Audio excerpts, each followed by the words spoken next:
Hey everybody, it's me, Edward Jones, back with a new video. Right needs might. I'm not sure where this whole non-violent approach started to gain traction in this country amongst good decent people, but I think it's doing more damage than the ideologues can hope can think of. A little history lesson. During the civil rights movement, there was a man named Robert F. Williams, and he was a World War II veteran, and he headed the NAACP chapter in Monroe, North Carolina. Now there were cases where blacks were being terrorized by racists, by people who wanted to harm them. But he wanted to go, he wanted to, let's let the courts handle this. Let's do things this way. He was a good man, and he wanted to play by the rules, so to speak. Well, there was a case where a pregnant black woman it was an attempted rape by a white man, and when it was brought to trial, the man never showed up to the trial. His wife was there, and the prosecutor, he stated, look at this, this beautiful white woman. Why? And by the way, I'm not making this video out to be a case to be only about race. It's deeper than that. So please bear with me. He said, look at this beautiful white woman. Why would this gift to this man? Why would he leave this beautiful flower for that? That referring to the pregnant black woman who was attacked. And when he was at the trial at the time, and people saw it as being open season for any attack on people, on any unwarranted attack that may happen on these people to make the people victims. And so he was approached, and when people asked him, so what do you know?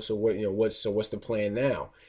And I think at that point he realized, well, if we're gonna be acted violently upon, and the courts and the police aren't gonna do anything about it, then it's up to us to defend ourselves. Well, well, I guess the national organization didn't really like what Roberts was proposing, and he wrote a. This all can be found in the book called. I don't have the book, but this is a really good book. It's called Negroes with Guns, and it talks about Robert F. Williams, and he proposed that blacks arm themselves, that they learn how to shoot, that they learn how to use guns, that they amass weapons. Since the courts aren't doing anything, the police actually aid in these attacks.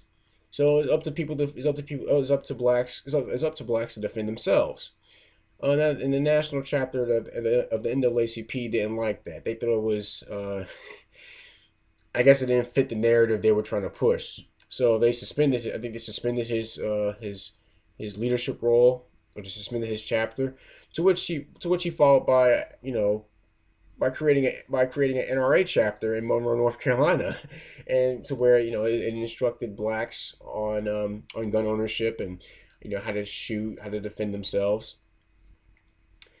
He was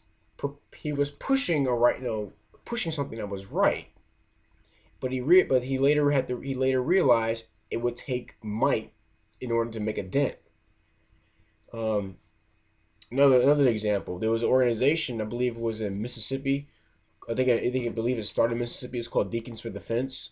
And it's basically, it was you had World War II and Korean War veterans. They were black men. They were, I guess, they called Deacons for Defense because it was members of a church. They came up, and please correct me in the comment section if I'm wrong about any of this. But they formed a defense committee. They formed a defense force for black youth who were going out protesting. Now there was an instance where there was some young black individuals. They were protesting, I guess, segregation at their high school, and a crowd gathered, and then I think the local police force called the fire department in to bring in fire hoses. I mean, we all seen the videos of protesters getting sprayed with fire hoses and dogs sicked on them. Well, across the street, as their hoses were getting set up, A car with four individuals, four black men stepped out, and they started loading shotguns. And one of them told the fire chief, "Listen, if you turn these hoses on these kids, there's gonna be blood in the streets." Since and I think it's this idea that good people need to rely on the state for protection. But what happens when doing the good that you're trying to do is in direct opposition to the state's plans, to whatever plans they have? Whose protection do you rely on? Do you still rely on the police?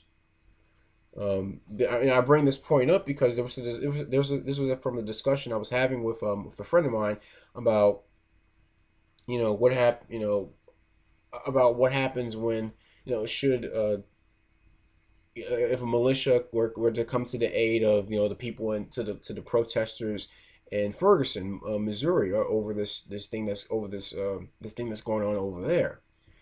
And I said I think there'll be I think the militia will be turned away. I think some people actually call the cops, same cops that are forming these barricades and having all this military gear. I'm pretty sure some people actually call the cops on the militia because there's this idea that certain groups, and it's sad to say, but a lot of people in I guess what can be considered the black community, they're taught that they should not use force to protect themselves. That they should rely on the police. They should rely on the courts. They should ultimately rely on the state for their defense, even when they're protesting actions of the state. So basically, it's you look at a lot of these instances back in history. Good people have had to resort to using force. And then there's this whole narrative push about the civil rights movement that no force was needed. That no, and it's not true. There were, guns had to be relied on. Martin Luther King Jr. He had private security. He tried to get a CWP where he lived. He was denied. And I'm going back to Robert F. Williams. I think he's someone who needs to be studied because that was something he proposed that good people, to keep themselves from being preyed upon by violent individuals, that they arm themselves and protect themselves. Same as with the group, Deacons for Defense. And by the way, when they stepped out of that car, the protests went about in a peaceful manner. So it's like when you protest, should you rely solely on the police being there to protect you? And, especially when you're actually protesting against state actions, should you rely on the police? Can the police be depended upon to offer adequate protection when you're actually protesting against them? I don't think you can. I think history and recent history and just things currently prove otherwise. I believe in order for good people to make a dent in a lot of the problems that are going on nowadays, they have to be willing to use force in order to do so. Now, that's not to say that force needs to be wanton and indiscriminate, but it should be to show that their good plans aren't without teeth, aren't without backup, aren't without muscle. That they have any legitimate, it's like people wanted to, they want to use their First Amendment, they want to exercise their First Amendment rights, but neglect the Second Amendment. It's like what's the point of having having the Second Amendment if you're gonna get stomped on for exercising the first? If you don't take advantage of the second, it's gonna make exercising the first kind of pointless. We saw how things went over in Bundy Ranch, where you had protesters and they had muscle behind their protests. You may not all agree with what they were protesting, but it's fair to say that they had they did it in an effective manner. They had force behind it. And I think a lot of stuff that's going on right now, like in Ferguson, I think I think I think it'll be maybe it's not too late, but I think it's important to check out whether, um, whether having private armed security or not, maybe not just maybe not a security firm, but just protesters. Now, while they're exercising their First Amendment right, they can also be exercising their Second Amendment right. Being armed, having armed individuals on standby uh, should they become preyed upon by a ever increasingly militaristic police force. And I know, and I want to go further into this matter, um, about about what's going on with our current police force. 'Cause I know it's a touchy subject, especially amongst preppers. We don't want to. I know that's something we don't want to discuss, but let's be real. This kind of stuff has been going on for far too long, without especially without anyone coming up, making having a frank discussion about how this can be remedied.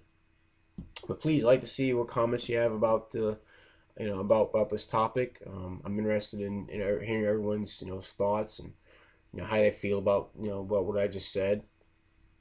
Any gripes, complaints, send them to my PM box. Just please be respectful to the people who are viewing this video. But that's my video. Right needs might. I'm Edward Jones, and thanks for watching.